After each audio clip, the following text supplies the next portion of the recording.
Olá, pessoal! Vamos começar a nossa aula agora sobre o conceito de história e a escrita da história. Vamos tratar então sobre os regimes de historicidade e a construção do conhecimento histórico. Então, essa aula está dividida basicamente num eixo de cinco, ideias principais: a relação, da história com o tempo. Então, ela visa, falar de regimes de historicidade envolve isso, a relação entre passado, presente e futuro na escrita da história, né? Pensar o tempo histórico como um terceiro tempo, né? E aí a gente tem a abordagem, dada por Purricourt no tempo, por Kozelek, né? E por Fernando Brudel. Vamos tratar também dos regimes de historicidade de Hartog e a crítica que ele faz ao presentismo.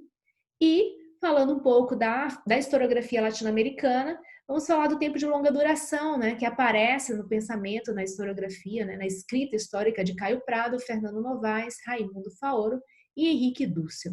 Vamos ver as particularidades desses historiadores. Sobre a relação história e tempo, é importante considerar que a história é um modo de percepção da realidade, da identidade, da trajetória do homem na sociedade, e da trajetória da própria sociedade. Pensar em história envolve pensar a relação do ser humano com o tempo, como que o ser humano percebe o tempo. E aí a gente pode trazer uma primeira abordagem dessa percepção do homem em relação ao tempo, que é uma abordagem da física, a partir dos sentidos humanos, em que o tempo ele é percebido como algo que se desenvolve inexoravelmente, em direção a alguma coisa. Só que essa percepção dos sentidos traz, uma sensação, vamos dizer assim, uma de ansiedade, nesse homem. Por quê? Porque o homem percebe a sua finitude. Ele é um ser consciente da sua própria identidade e também dessa sua finitude. E talvez seja por isso que ele crie, mecanismos. Isso acontece desde os momentos, mais antigos, dos registros históricos e vestígios que nós temos aí, da história da humanidade, em que ele cria mecanismos de permanecer vivo. E um desses mecanismos é a própria história. A tentativa de manter essa identidade mesmo após a sua morte. E aí ele cria narrativas, ele narra os acontecimentos que acontecem, E isso a gente vê, como um exemplo nos registros, nas paredes das cavernas, quando o homem ele narra ali de alguma forma, os acontecimentos do seu dia a dia. E a gente lembra do Sertor, que fala que a escrita da história ela é como uma presença de uma ausência, Então, à medida em que esse homem, na sua finitude, desaparece, ele se mantém presente a partir desse registro. Então, essa é uma das formas também, de trazer aí os conflitos que esse homem tem, então, em relação a esse tempo, a essa finitude. Então, a escrita da história, por essa perspectiva, ela depende de cada época, Depende, então, da cultura e da concepção de tempo, de quem está narrando aquela história, Cada época tem um jeito diferente de narrar, de analisar, e também tem teorias diferentes, Então, a percepção de tempo, a relação entre passado, presente e futuro, se modifica a partir, então, dessas mudanças que acontecem aí em cada época. E aí nós podemos caracterizar aí, a princípio, três tempos, Que a gente já falou: o tempo da física, que é o tempo cronológico, linear, cosmológico, é o tempo do calendário, sucessivo, enfim. Esse é o tempo, vamos dizer, da natureza. E também a perspectiva do tempo da filosofia, que envolve as mudanças vividas pela consciência. Então, essas mudanças, elas acontecem no interior de cada um. Então, esse tempo filosófico, ele é incomensurável, irreversível, também sucessivo, mas de curta duração. Tá? Então, a gente tem aí duas abordagens muito diferentes da concepção de tempo, né? E aí nós temos a história que vai procurar articular, né, dialeticamente a diferença entre esses tempos, os tempos da natureza e do ser humano. Então, essa articulação, né, entre esses dois tempos muito diferentes seria o terceiro tempo, que é o tempo histórico. Essa proposta é do Paul Ricoeur, em que ele vai, né, trabalhar, então, a primeira perspectiva, né, desse tempo histórico como esse terceiro tempo. Né? O Público, ele é um historicista. Para ele, o calendário é uma referência objetivante do tempo, da consciência. Porém, não reduz essa consciência, o homem, a essa estrutura, né, do tempo, do calendário, né, do tempo da física.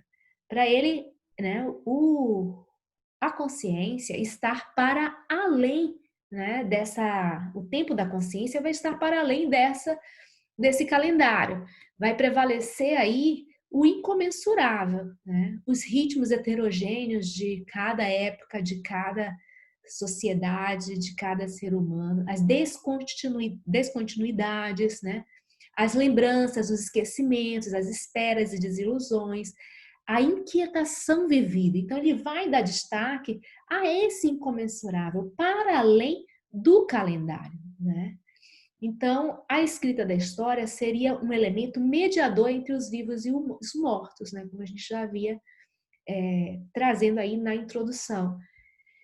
Embasando, então, ele está embasado na interpretação e problematização dos vestígios encontrados. O historiador estaria embasado nisso, né? Então, ele media, né, essa relação entre vivos e mortos, pautado, né, nos vestígios encontrados. Então, ele vai interpretar, né, então a escrita da história se dá a partir da interpretação e da problematização desses vestígios encontrados. Né?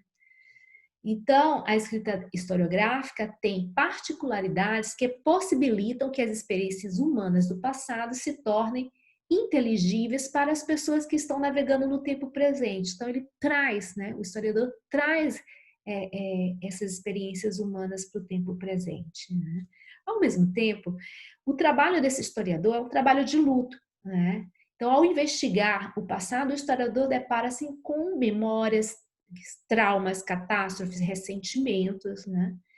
E isso é que separa, né, definitivamente o passado do presente e abre espaço para o futuro. Então aí há uma assimetria entre o passado e o presente. Né? Então, sobre a questão da imortalidade em Puricó, essa imortalidade, né, o homem se imortaliza a partir de entidades que são coletivas, né, podem ser anônimas, públicas, né, o Estado, que sobrevivem, então, para além dos indivíduos que são mortais. Então, daí a importância de retratar, de narrar também essas entidades coletivas. Né? E aí a imortalidade do homem passa a ser uma imortalidade simbólica, né? Essa imortalidade dessas instituições, né? Dessas entidades, né? Coletivas, elas se impõem sobre a mortalidade biológica do homem. E assim, né? O público ele vai tentando resolver, né? Ele entende que o homem resolve essa questão da mortalidade, né? Biológica a partir dessa imortalidade dada, né, pelo transcurso, né, do homem, das entidades coletivas, das criações desse homem, da própria sociedade ao longo do tempo. Então aí seria o tempo histórico como um terceiro tempo, né, entre os tempos da natureza e da consciência, como já havíamos dito, né, aquele tempo filosófico. Então eles estavam separados como um abismo, mas então ele tenta fazer essa articulação entre esses tempos, fazendo essa síntese. A história seria então uma síntese, né, uma dialética entre esses dois tempos. Agora nós passamos para o Koselleck. Koselleck, ele vai criticar o conceito de tempo calendário do Puricó. Né? Ele mantém sim o valor do calendário, Mas o peso maior do Ricoeur vai ser, do Kozelek, vai ser dado às gerações e às comunicações por vestígios, né? Então também vai tratar aí dos vestígios, né? Como que cada uma geração se comunica com a outra a partir desses vestígios. Dá ênfase, então, à mudança não numerável, mas apreensível por conceitos, pela análise e pela interpretação. Então, ele vai, então, compreender esse tempo histórico a partir dessas análises, né, das interpretações, desses vestígios deixados. Então, o tempo histórico para Kozelek, ele vai perder a sucessividade contínua, uniforme, regular do calendário, que, num certo sentido, era algo que trazia aí a objetividade para o tempo histórico, né, por Ricoeur, né? Então, o Kozelek, ele vai perceber que esse tempo histórico se torna uma experiência particular de uma sociedade presente que se relaciona com o seu passado e futuro, né? Então, ele entende que os tempos são plurais, como as sociedades são plurais, e deste modo os tempos eles são heterogêneos, não são lineares, né? A relação entre as sociedades, das sociedades com seu passado e futuro, então vão variar a partir do momento em que elas estão vivendo, né? E como elas se relacionam naquele momento com aquele tempo, como elas estão vivenciando o próprio tempo. O conhecimento histórico, neste caso para Kozelek, ele se desnaturaliza, ou seja, ele vai se desligar dos aspectos, né, do tempo físico, natural, cosmológico, né, cronológico do calendário, né? Então, ele vai dar ênfase à interpretação, né?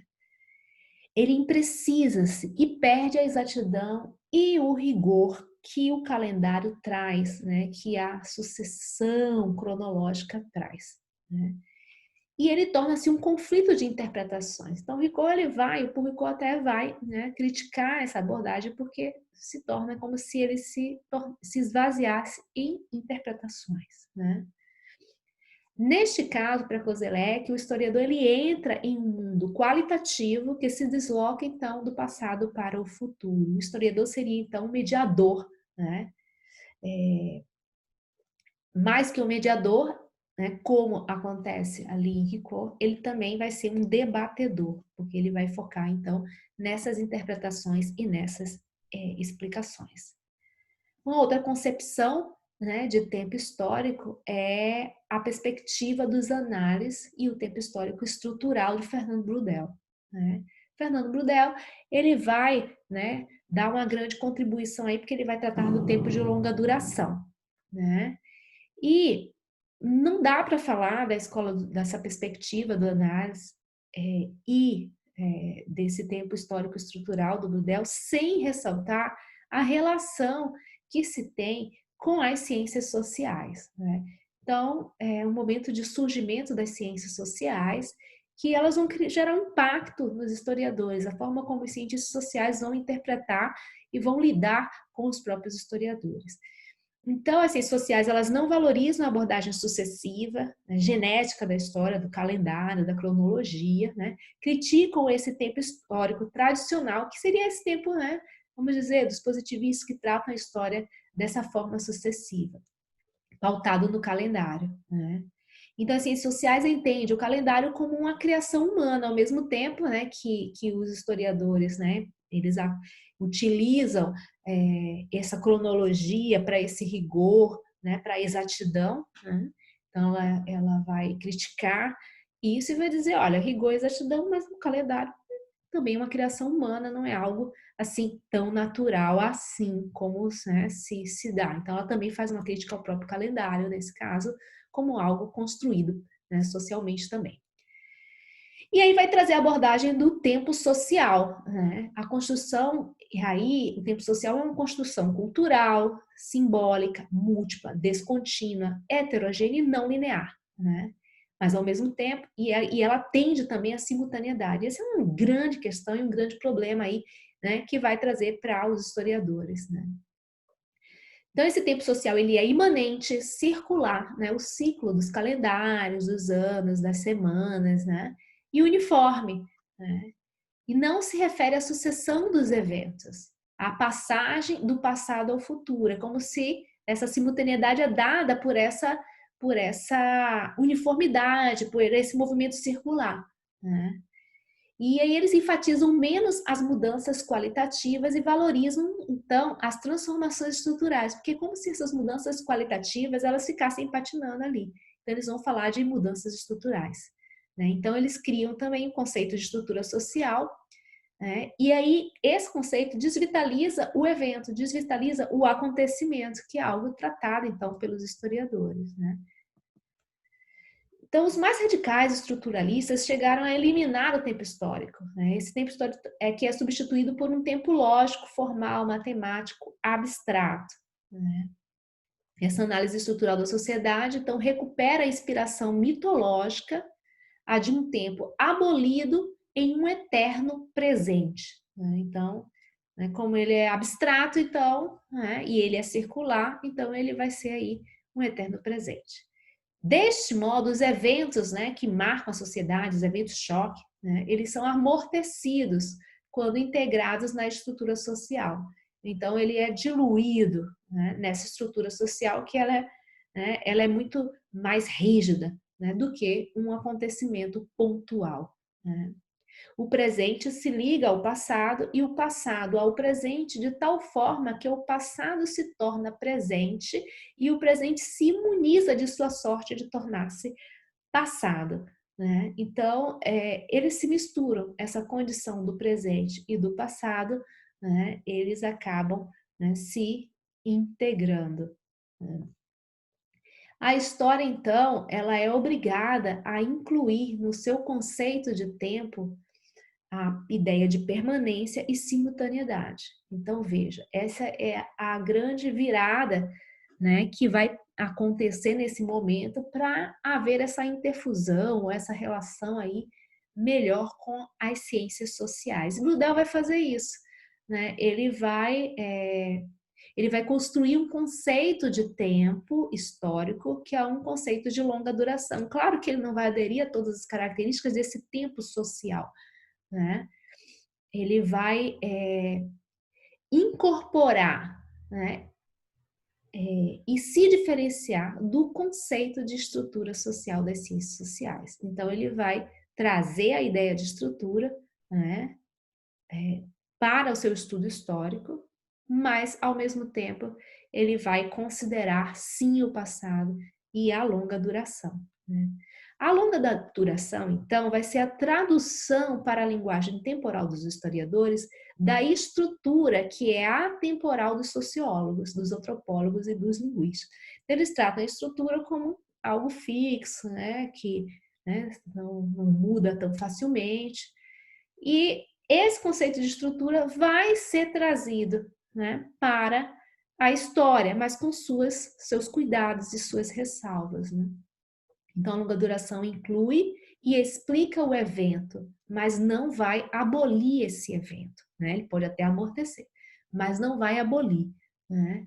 Supera o evento dialeticamente, é a dialética da duração, né? O tempo histórico dos análises vai trabalhar com isso. Então, o evento ele vai ser considerado, mas, né, dentro de um processo de longa duração. Vai enfatizar os movimentos lentos e representa uma desaceleração das mudanças, né? Porque você começa a olhar num longo tempo essa história, né?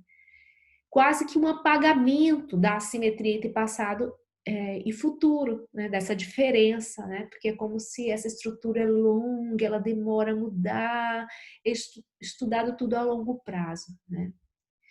Então, isso é um aspecto da simultaneidade trazida aí, né, pela visão das ciências sociais, né? O Brudel tem um livro sobre o Mediterrâneo, em que ele vai contar a história do Mediterrâneo ao longo aí de séculos. Então, isso é um longo tempo, né, em que as coisas acontecem ali, mas a estrutura principal, que é, por exemplo, o mar Mediterrâneo, né, enfim, ele continua. Então, as outras coisas elas ficam um pouco menores, é tudo mais lento, mas é mais profundo, né? Uma outra abordagem sobre regimes de historicidade, né, é o do François Hartog, né?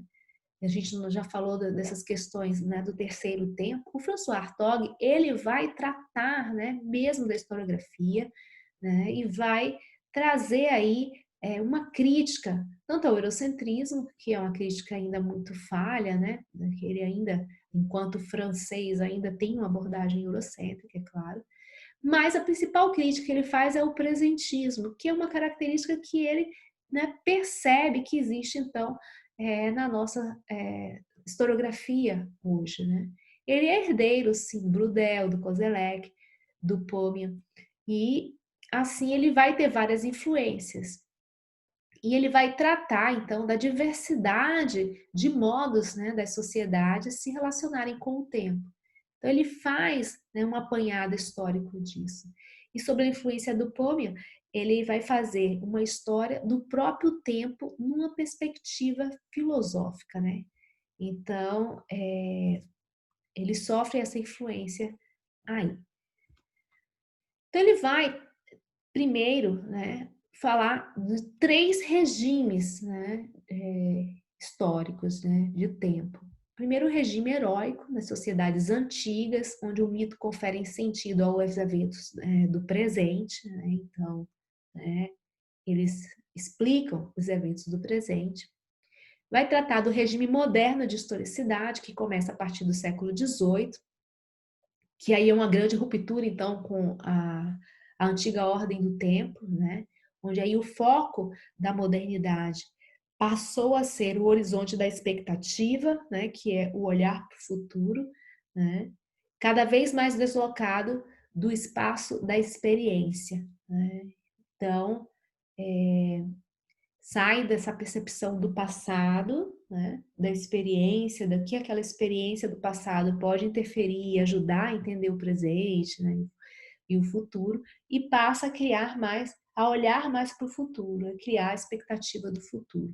O olhar, então, passou a ser dirigido principalmente para o futuro e não mais, né, como repetição do passado, ou passível de previsões, né, do presente. É o futuro do progresso, né? Melhor que hoje e que ontem. Então, é algo totalmente novo, né? Então, totalmente diferente do que já se tem de experiência. Ele vai, esse tempo da modernidade vai operar uma aceleração do tempo, né? A partir da dominação do ponto de vista do futuro. Isso ocorre em virtude das mudanças da sociedade mesmo, a revolução, né, o iluminismo e todas as coisas da aceleração que acontece aí das mudanças da modernidade. A experiência ela não serve mais como exemplo, né? Porque o acontecimento ele é visto como único e irrepetível. Então a experiência não vai, né, interferir, né, mudar, né, ajudar o presente ou o futuro. Então vive-se para o futuro e a história é escrita sobre esse mesmo ponto de vista, em se pensar aí esse futuro que muito diferente, né, envolvido com essa condição aí do progresso. Né? E aí, né, o Hartog também ele vai trazer aí o regime presentista de historicidade, né, que seria uma outra virada, né? As sociedades ocidentais, elas presenciam no decorrer do século XX uma progressiva cisão com o regime moderno de historicidade, né? Então, essa cisão do regime moderno é a abordagem presentista. A dimensão do presente ela passou a sobrepujar-se em relação ao passado e também ao futuro. O marco simbólico dessa grande mudança vai ser a queda do Muro de Berlim, né, em 1989. Né, esse vai ser o marco aí, né, histórico desse momento. Né. O presente, então, ele fecha-se em si mesmo, torna-se o próprio horizonte. E há um afastamento cada vez maior entre o espaço de experiência e o horizonte de expectativa. Então, a experiência, né, do passado, ela não vai, né, ter aí grande relevância. Segundo o próprio Hartog, ó, sem futuro e sem passado, ele produz diariamente o passado e o futuro de que se precisa, um dia após o outro, valoriza o imediato. Então, esse presente, né, ele é um presente histórico. Né? Ah, isso aqui, esse acontecimento é histórico, presente. Né? Nem aconteceu ainda, e já é dado como acontecimento histórico. Então, essa é a relação, né, a relação com o passado e com o futuro, ela é no momento presente, né? Esse regime presentista, ele uma das características dele é a crise do tempo, né? Então, o homem se desfaz do tempo passado e do tempo futuro. Então, ele fica, né, tudo fundido num presente. E aí, isso a gente vê, vivencia frequentemente aí, acontecimentos declarados precipitadamente como acontecimentos históricos e ainda não aconteceram, né? Embora não apresentem qualquer consequência de maior profundidade. Então, né, acontecimentos pontuais como se fossem algo profundo, né? Isso é o apelo ao instante. O instante, o momento, como algo já histórico. Então, é uma precipitação aí total, né?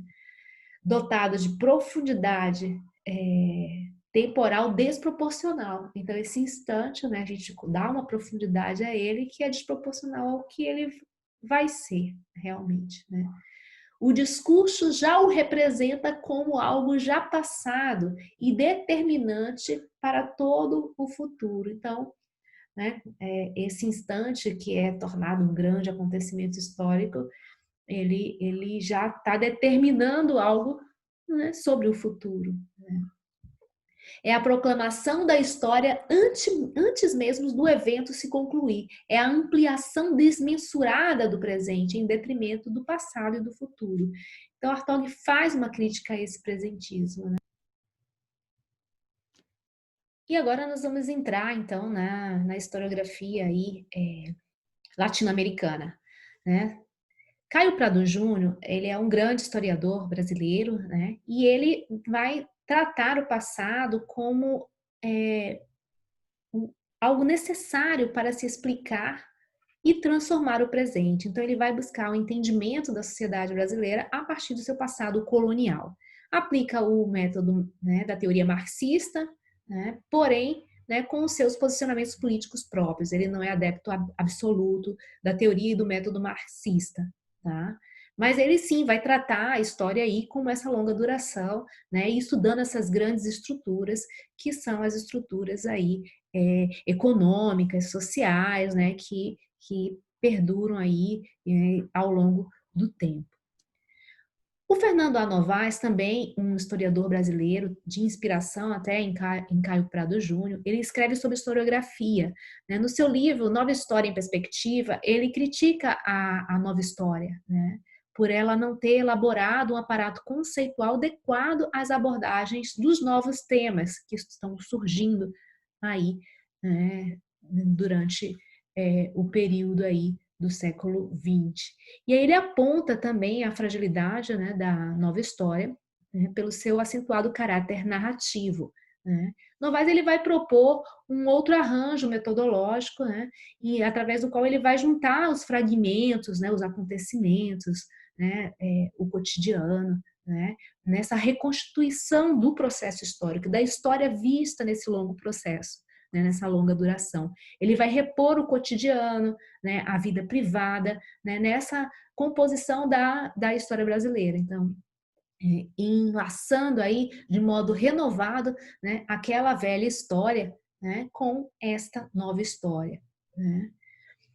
Ele não abre mão dos pressupostos mais gerais, né, das grandes estruturas, né, implícitas, né, nas determinações do antigo sistema colonial, né, vai repor a escravidão ali como uma relação social dominante, né, na sua historiografia, né, e essa escravidão definida pela ambiguidade presente na descontinuidade, né, no desconforto, na provisoriedade, né, que emblematizaram a vida na colônia. Né? Então ele vai tratar aí, né, de trazer esse cotidiano para essa longa duração também. Outro, né, historiador é o Raimundo Faoro, né, que ele tem influência de Weber, de Marx, ele vai tratar também o longo prazo, né, ele vai, né, vai falar de uma história compreensiva estrutural de longo prazo, pela essa influência de Weber, a influência de Marx, né, e aí tem a questão da conjuntura e da estrutura, né, mas ele vai focar aí no estudo da superestrutura, né? né?